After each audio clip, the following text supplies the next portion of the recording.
Thank you for joining the Asheville Rise Stronger Together podcast. This is your host, Jessica Knupp with the Asheville Area Chamber of Commerce. I hope you enjoy today's episode. This episode is brought to you by our sponsor, True Point Bank. Hey everyone, thank you so much for being here today. We have Jay Cope, who is the co-owner of Semper Fi Custom Remodeling, and we're here to kind of talk about the hurricane and kind of from your all's perspective what that looked like. Yeah. But before we get into that, can you kind of tell us how you all got into this business and how it all started? Yeah, Semper Fi Custom Remodeling opened in 2016. So I got off of active duty in the Marine Corps, and me and my business partner, we've known each other since we were in fourth grade at Hall Fletcher Elementary here in West Asheville. But yeah, so I was getting off active duty, and we we grew up doing construction related activities, and our mentor helped us build a home in 2010 together. For him, we were his minions, which was fun. but anyhow, so when I got off active duty, it was like, what are we gonna do? And we both had an interest in business and construction, so we were gonna be the best, custom home builders in Western North Carolina, and quickly realized that building new homes is a different beast than remodeling. And there was very few remodelers at the time. There's more now, especially since Helene. Right. But we were like, we're gonna niche into remodeling, and that's what we're gonna do. And so we opened our business, like I say, in 2016, and slow start, but it started picking up over the years, and here we are today. We have 27 people on staff. Oh, that's wonderful. And we've expanded into Greenville last year, actually. Oh. We've opened a restoration company, mostly driven by Helene, of course. Just trying to help the community out. Right. But yeah, that's kind of how we got started, I I guess. love that. That's great. So as you're thinking back of the hurricane, day, like Thursday night, Friday, into that, what did that look like for you guys? Yeah. Oh yeah. I remember that. Obviously, it's funny. I call that the snow day, because that's how it felt for us, because we had no power, no cell phone. Right. And we were blocked. We couldn't get out of our neighborhood because there's so many trees down. Yeah. I live in Black Mountain, and so Flat Creek Road was flooded, so you couldn't drive down that. But we had no idea how severe it was. Sure. So the kids are kind of like playing in the street. There's like puddles to jump in. So it felt like a snow day. And it wasn't until later that day, when the waters receded and enough trees were cut out of the way, that we could get out. And we were like, holy crap, this is not a snow day. This is severe. To see the displacement. That was like my personal story. Of course, a lot of my staff members have much different types of stories, ranging from all sides of the gambit there. But luckily we our house had minimal flooding in the basement. Unfortunately, my kid's tree house that I finished for his birthday in September 13th is his birthday. And didn't make it. It made it. Oh, it made it. But it was on a hard lean. The tree it was attached to. Oh no! Started leaning like, over. Of all the trees. Yeah, I was like, that black walnut just. Yeah. So anyway, that was the biggest casualty we had. Fortunately enough, so we were very blessed in that way. Right. But that was like my personal story. Once we kind of got out and were able, we didn't have very any cell phone reception, although. We found if you went toward Swannanoa, toward Asheville, there was like a small pocket close to the Ingalls warehouse. Were there a bunch of people there? Oh, yeah. Because that's how it was on our side of town. You always knew that's where there was a lot of service, because that's where all the cars were. Yep, just parked so out there. So we're like, let's try that, to try to get a call people. Out. So, yeah, talking to, just trying to get the word out to the staff, the message was like, hey, first, is everybody okay? Is your family? Everybody's good. We had one of our carpenters had a tree go through his house, so he had to leave his home. One of our, in fact, our warranty manager, he also had a tree that went through his house, and it would have been worse, but he parked his company vehicle perfectly to break the fall of this tree, which is great, because it would have been worse, but yeah. Yeah, he so had that company truck. Right, that's right. It paid off, and but yeah, I mean everybody was fine. Nobody, everybody's healthy, I should say. We had Right. some people with some damage to their homes, but everybody's good. So we kind of told them like collect yourself. We told our project managers like, hey, if you can reach out to our current clients first to make sure everybody's good to go, and their homes are okay, and then start reaching out, going down the list for past clients. Just that's our community. We got to make sure Right. they're good to go. But the whole first week, it was like we can't work, like we just can't get anywhere. Right. So that whole first week was just, we were like, we're not working this week. You guys take care of yourselves, your local neighborhood, your local community. Do what you can, and that's what most people did. They spent the whole week donating food, driving all over, or running chainsaws through town, doing what they can, trying to get tarps on people's homes. Right. But yeah, so that's kind of the day one and the immediate week, what it looked like for us. I was able to get my family out that Sunday. Fortunately, once we kind of realized this is going to be A little bit. a big deal. Yeah. Unfortunately, we had somewhere to go, but so people that could get out did, knowing that we're just going to be a strain on resources and all that stuff. But those that could help stayed and helped, Right. which was super cool to see. Did you see, I mean, like, I know initially we didn't know what to do, but like Right. from a perspective of like once you got through, the first couple of weeks, you checked on your current clients, you checked on your past ones. I mean, I know we have a colleague here that used your services, and like literally I can remember her sending the text to our work group chat, and she's like, a tree just hit my house, and I was trying to respond, and then it never went through because it was like 5 o'clock in the morning or something. And at that point, I didn't know what was going on because that's way too early for me. Right. Oh, yeah. But, at that point, I was like, oh my gosh, there's no communication. So, what did it look like from kind of a business perspective, like once it did, Right. kind of like once Yeah. that initial was over? We did not have any answers, first off. Yeah. So after that first week, once cell phone reception started coming back, started to get a little bit of Wi-Fi, we came back to work. We met that Monday morning, all staff meeting type of thing, and just said, look, like you could tell everybody was frazzled, of course, of course. Yeah. It was, being in the military, and me and my business partner both served overseas and saw combat. And I told him one day, I remember we were driving down the road on like a Wednesday. This is like a couple weeks later. I was like, this feels just like being in combat. Like, seeing people displaced. Yeah. There's trash and rubble and everything's destroyed. You know what I mean? Yeah. Driving through Swannanoa and Black Mountain, it was like, which we did daily because that's where our office is. He was like, good night. This is what it feels like. You start hearing stories, and then the miscommunication stuff where I remember people were like, the Montreat Dam is compromised, it's breaking, Yeah. get out, all this stuff. And none of that was true, of course. But the rumor mill, especially without cell phone service, it just goes, people are like, there's looters everywhere. Everybody's robbing everybody. I remember that. Yeah. And so you're nervous and you're like, where's my sidearm and things like that. So it felt, a lot like that. And so going back to the staff is like, we were talking, I was like, we got trained for this. Most people did not, right?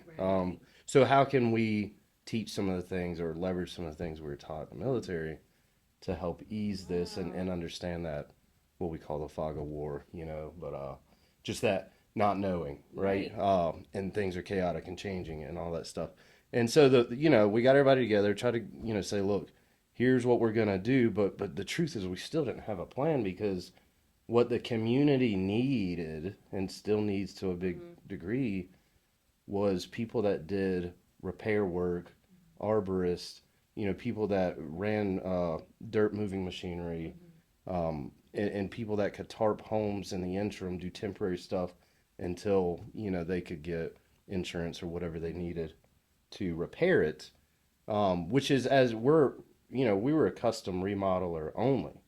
At the time, we had $40,000 job minimum. We typically did like a lot of kitchens, baths, whole homes, and additions, which we still do, of course. But it's a different skill set. It is. We have some carpenters on staff. Our PMs are all pretty handy. So the first couple of weeks, we were getting so many calls of like, come, do this, do that. And we quickly realized like, we're not equipped for this. Right. And I was talking to a mentor of mine, and he said, you can't help everybody. And if you feel like you can, then you're never going to make it. And it's just going to stress you out and all that stuff. So we were like, what can we do? Right. And so one of the early problems was beyond just getting people's houses covered up, but really quickly they were like, people were like, my insurance needs three quotes, three quotes. Right. And so we were like,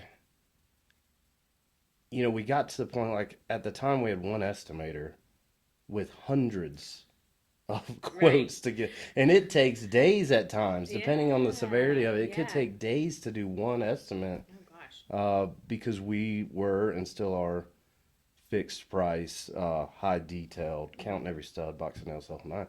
So it's not just a wag. It's like we got to get in the data and really figure out what it is, or if they need engineering or whatever. Sure. So it turned into quickly like we can't estimate. We can't just be a quote. We're not a quoting company. We're not here just to estimate work, even though that's what the community needed. So that was tough. So we ended up bringing our project managers in, and we're like, can you guys at least just ballpark this? So like all of our PMs became de facto estimators for a time, just to get through and to get people the help they can. Because I get it, it's not their choice necessarily. Like these insurance companies are requiring. And then if they don't do that, then it just prolongs the whole situation, and then they're even longer displaced, or having to be in one side of their house if they could. Yep. Yeah, so it was. I didn't even think about that. It was tough. It got to the point, and you don't know, like we didn't know insurance at the time or how that works or operates. So we went out and hired a guy from Raleigh that actually comes from the insurance world. He had worked in that for years and years to do insurance estimates. Like he spoke the language, he understood the technology and the software that they use, and could really do some tit for tat kind of conversations where we weren't equipped. So we actually hired a guy who was willing to come and do that for us, for our clients. And we're like, look, if you have insurance involved, this is your guy. Because he can make it literally like side by side, apples to apples, look exactly the same. Like we have different software than they do. Right. And they're like, it has to be in our format. And it's like, who made you God? Right. But so super frustrated with insurance. And a lot of them, of course, were stalling and just finding reasons not to pay. They actually coined a phrase for what insurance companies were doing at the time and still, but it's called stair stepping, where they intentionally lowball and put the onus back on the homeowners or the contractors to prove, like it's like court of law, prove beyond a shadow of a doubt that this is what you need. And if you can't prove it, we're not paying it, type of thing. And so they would just, and it took months, and we still have clients that are awaiting insurance claims. I mean, obviously in a situation like that, you're never prepared for that, but like just to add that on top, the stress level of adding that on top. I mean, I watched our colleague go back and forth and back and forth, and it's just so stressful. And then you like, what do you to help support that? It's like you didn't want to add that onto everything else that's going on. Right. So. Oh, it's tough, and I know a lot of it, and I don't blame them at all. But a lot of contractors are like, after like a week or two of that, they're like, don't even talk to me if insurance is involved. Homeowner, that's between you and them. I can't help you. Yeah. Because it was so frustrating. Right. And it was defeat after defeat after defeat. So we just weren't equipped for it. We don't have enough public adjusters and things like that in the area. Then of course you get all the out of towners, like contractor types coming in. So that's another story. But yeah. But yeah, that was a big challenge for us. But as that was late November, we hired the guy with the insurance experience, who's still on the payroll. But that was kind of the genesis of like, this is going to be an ongoing requirement, so we probably should get good at this or just get out of it. Right.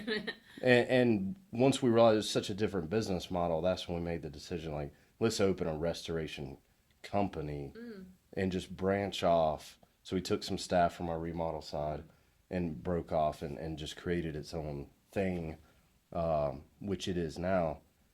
and so that's all those guys do now. It's just focus on restoration and insurance type stuff, and they're getting really good at it. One thing that came out of it was another business.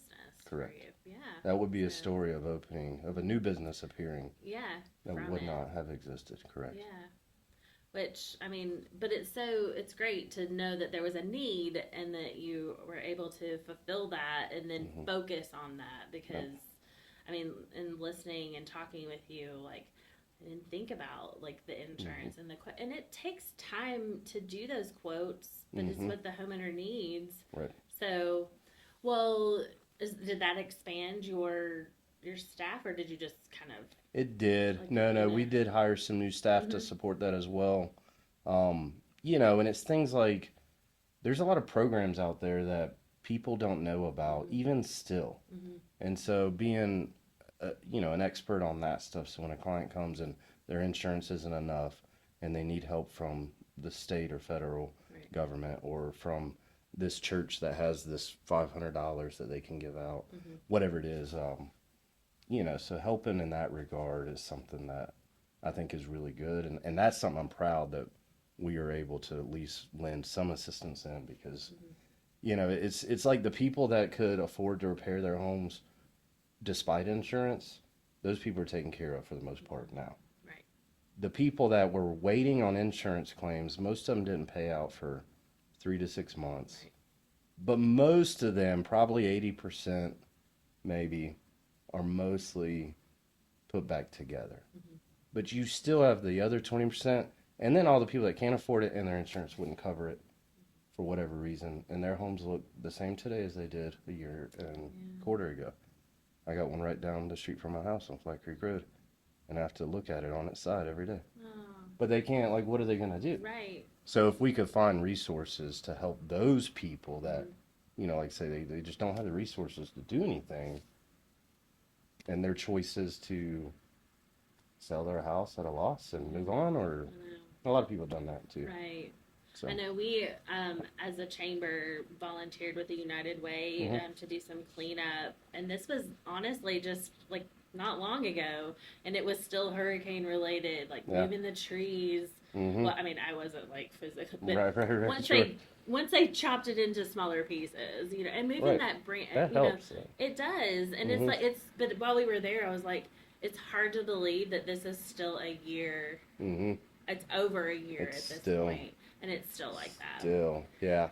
It's going to be a while for sure. But I'm proud. The community's come together really well. That was one of the most awesome things, like the weeks after the storm, seeing so many churches and, organizations like Samaritan's Purse, et cetera, volunteering, or even people that were not a part of an organization. They were guys that happened to have a chainsaw and a truck or whatever it was, but able to lend a hand. Able-bodied people, so the community response was super cool. I know, like, in Black Mountain, one of the restaurants, the Trailhead, just gave away free food in their parking lot. Like, and it was meant for people that were out helping the community. Because, like, a lot of our guys would be cutting wood all morning. They'd swing through the little drive-through they made in the parking lot and get a hot chow, which was really cool. But, so people were helping how they could. Cooks cooked. Right. People that could cut wood, they cut. People that had tarps or could run a water pump or whatever. Yeah. Kids were moving diapers and blankets and all that stuff. So the community response was really cool, both internal and the external response. I thought the external community response I thought was really cool. So and I was proud of that. Yeah. It makes you proud to be from the area and seeing people come together. Yeah. That was cool. That was really cool. What about, like, what does it look like now? Like, I know you mentioned most of the houses that you were working on or remodels you were working on have been complete and with the new renovation. Yep. Do you guys feel like, from that perspective, it's not, I don't want to say back to normal, but like back on track? Or what does that look like? It feels like it. I mean, I think a lot of people have put things back together, but there's still so many people that need help. I know. So, but it's such a bad spot because it's either they're again, their insurance is lowballing them, Right. or they didn't have flood insurance or whatever the case Sure. is. So it's tough for those people, but it's just, again, you can't help. You try to, but you can't help Right. everybody. Right. So if people reach out to us, we would continue to point them in the direction of the resources, whether it's through like the NC Department of Insurance. They have an arbitration process now that can help, between homeowners and insurance companies to say, hang on, this is not right, or this is, or whatever, let's come to an agreement. So things like that, putting those resources together if we can help people out. We'd love to, but so, it certainly feels much more normal than it did January of 2025. Right. But it's gonna be a while, and people are still financially and emotionally trying to get there. Yeah, because you can drive by You know? something that, like, normally looks.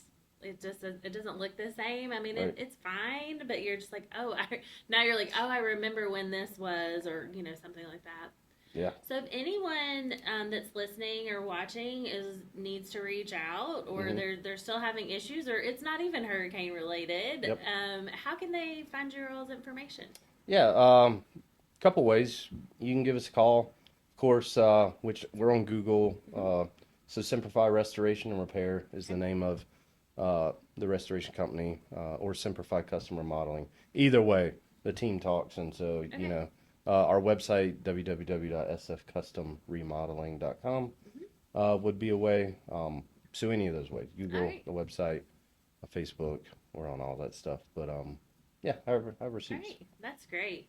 Well, we really appreciate you being here, and thank you for everything that you've done in our community, and all the work that you guys have put in and will continue to put in. And thank you so much for being a member of the chamber. We're just glad to have you, and thanks so much. Yeah, absolutely. Thank you for having me. It's a pleasure. So anytime, for sure. Thank you. Yeah. If you enjoyed today's episode, like, comment, and subscribe. To learn more about joining the Asheville Chamber, scan the QR code on your screen or visit ashevillechamber.org. Until next time!